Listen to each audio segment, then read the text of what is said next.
통풍으로 고생하는 분들이 많고요. 해마다 환자가 늘고 있다는 지적입니다. 통풍이라고 하면 바람만 스쳐도 아프다는 통증을 떠올리는데요. 왜 생기는 걸까요? 통풍에 대한 이런저런 얘기들이 많습니다.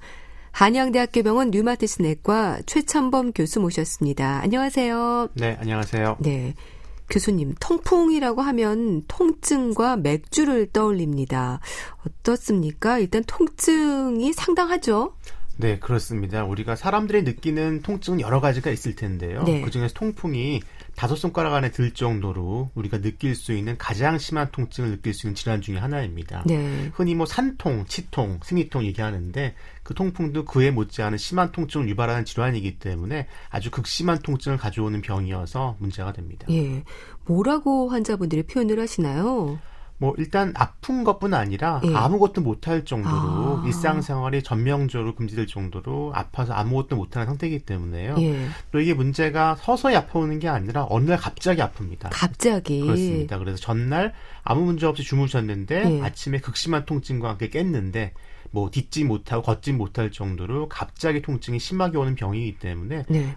본인이 느끼시기에는 청천벽력 같은 병입니다. 멀쩡하다가 어느 날 갑자기 심한 통증이 생기기 때문에요. 그렇겠네요. 근데 맥주를 왜 떠올릴까요, 다들? 그래서 이제 맥주가 주요 유발 요인 중에 하나가 됩니다. 네. 여러 가지 요인들이 있는데요. 그 중에서 이제 술이 안 좋고요. 술. 그 중에서도 맥주도 안 좋을 수 있고 또 맥주와 함께 드시는 여러 가지 안주들도 안 좋은 영향이 있는 거기 때문에 예. 보통 안주 맛있는 거 많이 드시고 술 많이 드시고 이제 주무시다가 증상이 생기는 경우들이 많아서 경험적으로 맥주와 연관성을 말씀하시는 분들이 많이 있으십니다. 네. 자, 그럼 우선 퓨린에 대한 이해가 있어야 될 것 같습니다. 퓨린이 몸속에서 요산으로 분해된다면 그게 특히 다른 술보다 맥주가 지적이 되는 이유 중에 하나가 되는 걸까요?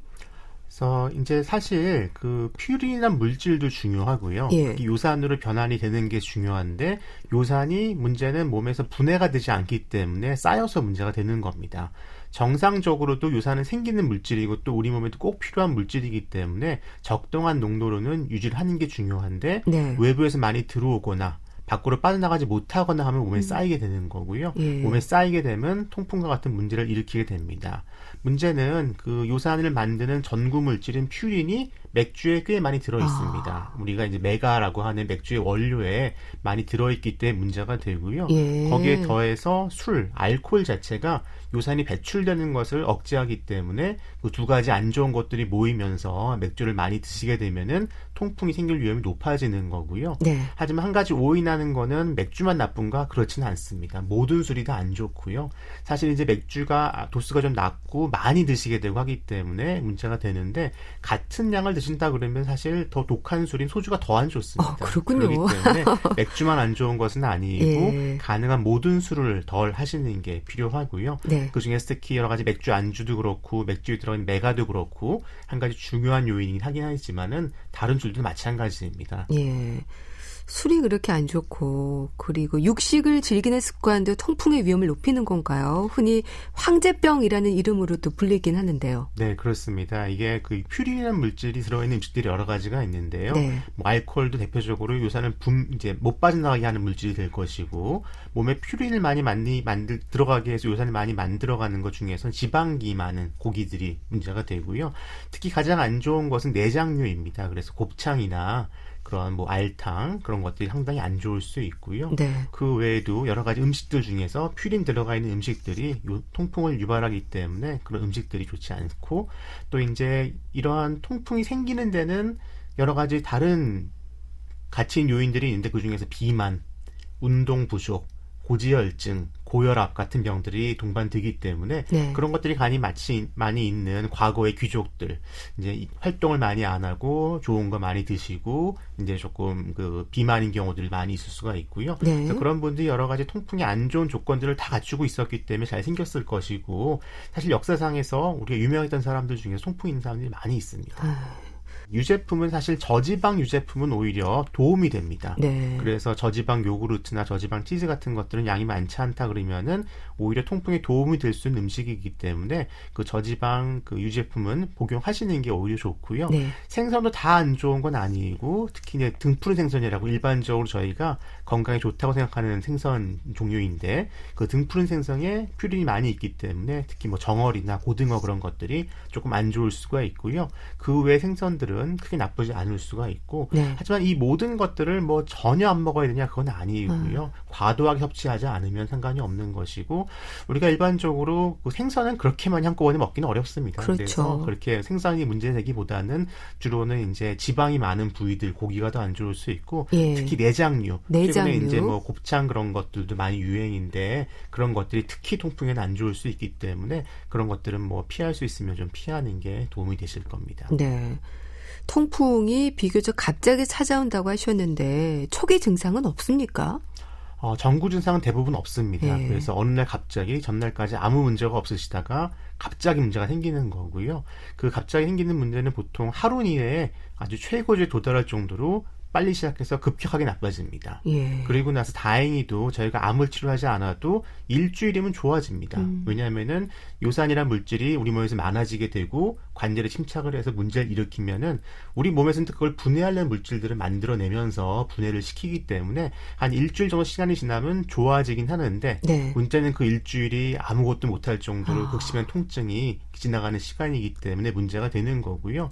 그래서 또 한 가지 문제가 여기서 발생을 하는데요. 통풍이란 병이 계속 아프다 그러면은 재활 관리를 하시고 치료 계속 하실 텐데 한번 급격하게 통증이 생기고 못 견딜 정도의 통증이 오긴 하지만은 치료 안 하더라도 일주일이면 좋아지고 한동안은 아무 문제가 없습니다. 그래서 방치하는 경우가 많군요. 그렇습니다. 증상이 전혀 없기 때문에 그때 아프고 나서는 좋아졌나라고 생각하시고 이제 처음에는 조금 음식 조심을 하시다가 예. 또 중간에 가면 또 예전대로 돌아가시게 되면은 언젠가는 다시 또 문제가 생기고요. 그런 빈도가 반복될수록 관절에 손상이 생길 수 있는 위험이 증가가 되고 예. 그 유산이란 물질이 관절에만 염증을 일으키는 것이 아니라 다른 주요 장기들 우리가 콩팥이나 심장 같은 쪽에도 문제를 일으키기 때문에 장기적으로 다른 장기의 손상으로 문제가 생기는 합병증들이 생길 수 있기 때문에 증상이 없는 시기다 하더라도 병이 없다고 생각하시면 안 되고 관리를 안 하시면 안 되고 잘 관리를 지속적으로 하셔야지 향후에 생길 수 있는 문제들을 예방할 수가 있고 네. 일반적으로 이게 반복이 되고 없어지지 않는 병이기 때문에 평생 관리가 필요한 병입니다.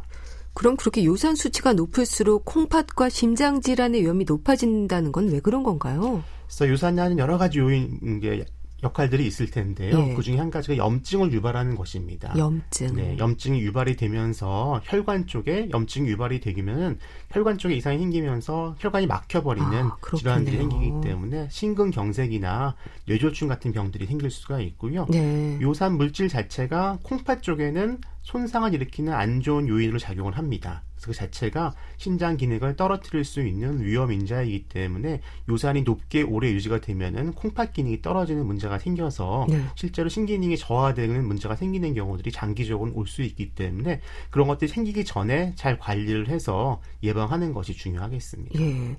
그럼 좀 신장 기능, 그 콩팥 질환이 있는 분들 같은 경우는 음식과 상관없이 통풍 위험이 좀 높을 수도 있을까요? 그렇습니다. 이제 이게 양쪽 다 문제가 되는데요. 왜냐하면은 이제 콩팥을 통해서 요산의 물질이 배출되기 때문에 콩팥 기능이 떨어져 있으면은 요산이 올라갑니다. 배출이 덜 되기 때문에. 하지만 그 반대로도 가능하게서 요산이 높게 유지가 되면은 콩팥 기능을 나쁘게 할 수 있기 때문에 요산이 높은 것 때문에 콩팥 기능이 나빠지고 네. 콩팥 기능이 나빠지면은 배출이 안 되면서 더 높아지고 요산 수치는 악순환을 걷기 때문에 그 콩팥 기능이 특히 안 좋을 경우에는 요산 관리를 잘 하시는 것이 중요하고요. 네. 하지만 또 한 가지 저희가 이제 요산이란 물질하고 통풍하고는 상당히 중요한 연관관계가 있고 그 이제 잘 알려져 있는 사실이지만은 증상이 없는 고요산 혈증, 즉 혈액 검사했을 때 요산 수치가 높은 분들이 있습니다. 예. 증상이 없는데. 증상은 전혀 없으시고요. 그래서 그분들이 다 통풍이 있는 건 아니고요. 예. 그 중에서 관절 쪽에 염증이 생겼을 때 저희가 통풍이라고 얘기를 하는 것이고요. 과연 그렇다 그러면은 그 통풍 증상이 없는, 아픈 건 전혀 없는데 우연히 건강검진을 해봤더니 유산 수치가 높게 나왔다. 예, 그럼 어떻게 치료를 해야 될까요? 되는가에 대해서는 아직까지는 근거가 좀 부족합니다. 그래서 예. 요산이라는 물질이 이제 콩팥이나 심장이나 뇌 혈관 쪽에 안 좋은 영향이 있다는 것이 알려져 있기 때문에 낮추기 위한 노력을 필요한데 약물 치료가 꼭 필요하지는 않을 수가 있고요. 음식 조심, 아까 얘기했던 뭐 내장류, 곱창 같은 걸 안 드신다거나 기름기 많은 고기 부위를 좀 피하신다거나 네. 적절한 체중을 유지하시고 혈압 관리를 하시고 고지혈증 관리를 하시고 운동을 유지하시는 게 필요하지 약물 치료가 필요하지 않을 수 있기 때문에 네. 요산이 높았다고 무조건 약물 치료해야 되는 것은 아닙니다. 네, 알겠습니다. 자, 건강정보 yes or no, 통풍에 대한 긴가민가한 부분들 살펴보고 있는데요. 이제 리포터 동현 씨가 취재한 내용 듣겠습니다. 저희 아내가 맥주를 너무너무 좋아하거든요. 그래서 술은 무조건 맥주인데 제가 그러다가 통풍 걸린다고 했더니 남자들한테만 생기는 거라고 안심하더라고요. 그래서 근데 제가 듣기로는 여성들도 나이 들면 통풍 위험이 높다고 그러던데 폐경이 되면 맥주를 마시는 습관을 끊으면 될까요? 제가 자꾸 잔소리했더니 여자는 통풍 걱정 안 해도 된다고 하고 특히 겨울에는 그럴 위험이 없다면서 요즘 계속 연말 모임으로 맥주를 마시던데 진짜 괜찮을까요? 네, 통풍은 남성들에게만 있다. 그렇습니까, 교수님? 그렇지는 않습니다. 네. 이제 일반적으로 남성들한테 훨씬 더 흔하긴 합니다. 왜냐하면은 여성 호르몬 자체가 요산을 몸 밖으로 배출시키는데 도움을 주는 역할을 하기 때문에 네. 이제 생리를 하신 여성분들은 사실 별 문제가 되는 경우는 없습니다. 하지만은 폐경 이후에는 여성 호르몬이 떨어지면서 남성과 마찬가지로 위험을 가질 수가 있기 때문에 이제 폐경 이후 여성한테는 생길 수 있는 부분이 있고요. 하지만 이런 요산이 몸에 침착되면서 문제를 일으키는 거는 시간이 좀 많이 일반적으로 필요합니다. 그래서 네. 조금 이제 폐경이 되자마자 문제가 생기는 경우는 드물고요. 그 기간이 좀 길어지면서 몸에 축적이 되면은 여성분들한테도 얼마든지 통풍이 올 수는 있긴 하지만은 상대적인 빈도는 남성한테 많은 것은 분명합니다. 여성 호르몬이 통풍 위험을 낮추는 건 왜 그런 건가요? 여성 호르몬이 여러 가지 역할을 하는데 예. 그중에 하나 역할이 요산이란 물질이 몸 밖으로 배출될 수 있도록 도와주는 역할을 하기 때문에 여성한테는 덜 생기는 거고요. 예. 그 요산이 꼭 나쁜 물질만은 아닙니다. 네. 우리가 그 요산이 있어야지 혈압 유지가 가능하고요. 어떻게 보면 사람이 직립보행이 가능해진 것도 요산 수치가 우리 몸에서 높아지면서 혈압 유지가 되니까 누워있지 않고 서 있어도 혈압 유지가 되면 생활이 가능해진 거기 그렇군요. 때문에 그 요산을 우리가 분해한 요산은 사람은 없습니다. 예. 이거는 진화 과정에서 없어진 거고요. 사실 뭐 조류나 다른 우리 영장류 말고는 다른 동물들은 요산을 분해할 수 있는 효소를 가지고 있기 때문에 통풍이 생기지가 않고요. 네. 통풍은 또 어떻게 보면 뭐 귀족의 왕들의 병이라고 하는 이유 중에 하나도 영장류한테만 생기는 질환이기 때문에 문제가 되는 것이고요. 예. 그래서 요산이 높은 것도 좋지 않고 너무 낮은 것도 좋지는 않습니다. 적절하게 관리하시는 것이 필요하겠습니다. 네. 그런가 하면 통풍은 여름에 생기는 질환이다. 이런 말도 합니다. 여름에 많이 생기나요? 꼭 그렇지는 않습니다. 예. 그것도 이제 통풍을 유발할 수 있는 여러 가지 요인들 생각해 봐야 될 텐데요. 여름에 생길 수 있는 이유 중에 하나는 좀 이제 아무래도 땀을 흘리고 하면은 탈수가 되는 경우들이 있을 수 있습니다. 예. 상대적으로 우리 몸에 수분이 부족하게 되면은 요산 농도가 올라갈 수가 있고요. 요산 농도가 올라가게 되면은 통풍을 일으킬 위험성이 높아지게 됩니다. 우리가 이제 물에다가 설탕 녹이는 걸 생각을 하시게 되면은 물이 많을 때는 같은 양의 설탕이라도 잘 녹는 반면에 물이 적게 되면은 같은 양의 설탕을 녹일 수가 없고 결정체가 생기는 것처럼 네. 우리 몸에서 수분이 부족하게 되면은 요산을 결정체가 생겨서 통풍을 일으키는 경우들이 많이 있고요. 또 한 가지 이제 반대로 겨울에도 흔한 질환이기도 합니다. 예. 왜냐하면은 우리가 물 녹일 것 다시 한번 생각해 보시면은 뜨거운 물에는 더 많은 양이 녹습니다. 하지만은 물 온도가 차가워지게 되면은 잘 안 녹고 결정체가 생기듯이 그렇겠네요. 체온이 떨어지게 되면은 요산 결정체가 생길 위험이 높아지기 때문에 예. 밤에 특히 이제 그 회식을 하시고 곱창 많이 드시고 술을 많이 드시고 이제 열이 나니까 추위에 노출을 몸에 많이 하게 되면 체온이 떨어지게 되고 그러면은 네. 통풍이 생길 수 있는 위험 요소들을 다 갖추는 거기 때문에 여름에뿐 아니라 겨울에도 흔하게 나타날 수가 있습니다. 네. 아무래도 좀 의심되는 증상들도 알고 있으면 초기 치료에 도움이 되지 않을까 싶기도 한데요. 엄지발가락이 붓는다면 통풍을 의심해야 한다는 말은 맞는 얘기일까요?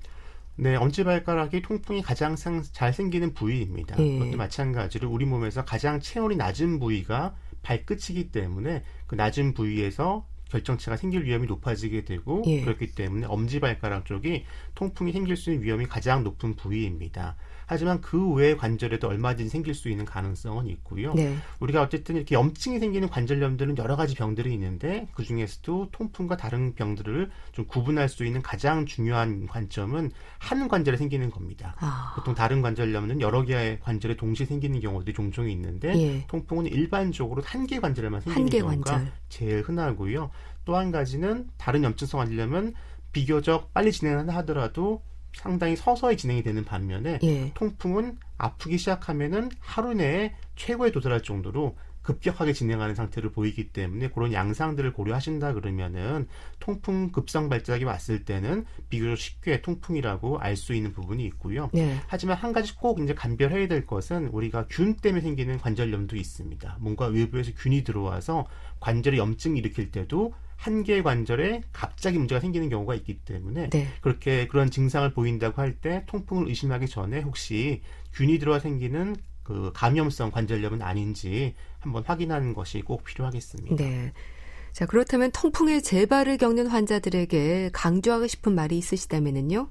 잘 관리를 지속적으로 하셔야 됩니다. 우리가 일반적으로 통풍은 증상이 있는 시기는 많이 힘들지만은 중간에 문제가 없는 시기가 있기 때문에 관리를 네. 소홀하게 하기 쉬운데요. 일반적으로 2번 이상 반복이 되고 문제가 있을 경우에는 요산을 떨어뜨린 약물 치료를 유지를 하셔야 되고요. 네. 그 약물 치료는 그때 증상이 있을 때만 하는 것이 아니라 사실 평생 관리를 해야 됩니다. 우리가 일반적으로 음식을 상당히 강조를 하고 이제 중요성을 말씀드리고 있지만은 음식 조절만 가지고 충분히 우리가 목표하는 만큼의 요산 저하를 기대하기는 쉽지는 않습니다. 네. 그렇기 때문에 물론 그것도 중요하고 병행을 하셔야 되지만은 무엇보다 잘 관리해서는 요산을 떨어뜨리는 약물 치료를 잘 유지하시는 것이 중요하고요. 네. 그와 더불어서 적절한 체중 유지, 혈압 관리, 고지혈증 관리 잘 하시는 것이 장기적으로는 좋은 결과를 가져올 수 있을 것입니다. 네, 알겠습니다. 말씀 잘 들었습니다. 건강정보 예속노. 오늘은 통풍에 대한 긴가민가한 부분들 살펴봤는데요. 한양대학교 병원 류마티스 내과 최찬범 교수와 함께했습니다. 감사합니다.